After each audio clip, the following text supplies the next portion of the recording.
Hi guys, মই অনুপমা বড়ো পুনৰ আহি গ'লোঁ নতুন এটি ভিডিঅ'লৈ। আশা কৰিছোঁ আপোনালোক সকলোৱে ভালে আছে, কুশলে আছে। মই আজি দুপৰীয়া সাজত কি ৰান্ধিছোঁ তাকে আপোনালোকৰ ওচৰত শ্বেয়াৰ কৰিব বিচাৰিছোঁ। আপোনালোকে ভিডিঅ'টি স্কিপ নকৰাকৈ শেষলৈকে চাব।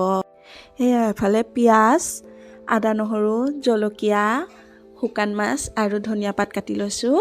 আৰু আনফালে লাই শাক আৰু বেঙেনা কাটি থৈছোঁ। লাই শাক বেঙেনাৰ লগত শুকান মাছ খাৰ।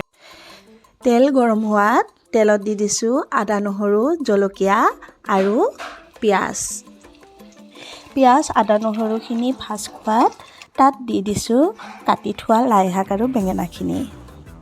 পৰিমাণ অনুসৰি নিমখ দি শাকৰ পৰা ওলোৱা পানীখিনি নুশুকোৱালৈকে ভাজি থাকিম। যেতিয়া শাকৰ পৰা ওলোৱা পানীখিনি শুকাই যোৱা যেন দেখিলোঁ, তেতিয়া তাত ঢালি দিলোঁ শুকান মাছখিনি। 2 মিনিটমান লৰাই তাৰ পাছত ঢালি দিলোঁ ধুই থোৱা মচুৰ দালিখিনি। এতিয়া জোখমতে পানী ঢালি দালিখিনি সিজিবলৈ দিছোঁ। দালিখিনি সিজাৰ পাছত ইয়াত দি দিছোঁ আধা চামুচ জিৰা আৰু কলখাৰ। একেবাৰে শেষত ঢালি দিলোঁ ধনিয়া পাত।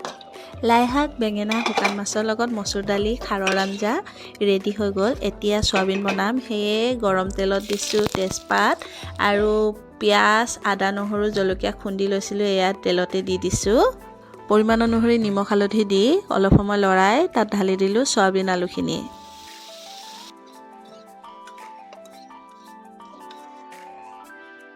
গোটা জিৰা গৰম মছলা জালুক আৰু শুকান জলকীয়া খুন্দি থোৱা আছিলে, সেইখিনি অকণমান চয়াবিনত ঢালি দিছোঁ। অলপ সময় লৰাই আলুখিনি সিজিবৰ বাবে অকণমান পানী ঢালি দিলোঁ। একেবাৰে শেষত আকৌ অকণমান মছলা ঢালি পানীখিনি শুকাই যোৱালৈকে লৰাই তাৰ পাছত গেছৰ ফ্লেম অফ কৰি দিলোঁ।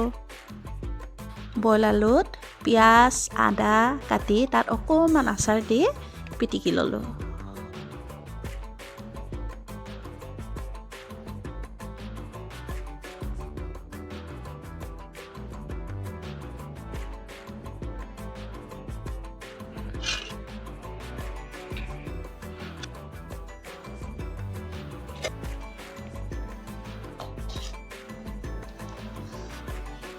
আপোনালোকৰ মোৰ এই ভিডিঅ'টো যদি ভাল লাগিছে তেনেহ'লে ভিডিঅ'টি লাইক কৰি দিব, কেনে লাগিছে কমেণ্ট কৰি জনাব আৰু আগলৈ নতুন ভিডিঅ' পাবলৈ মোৰ এই চেনেলটি ছাবস্ক্ৰাইব কৰি দিব। ধন্যবাদ।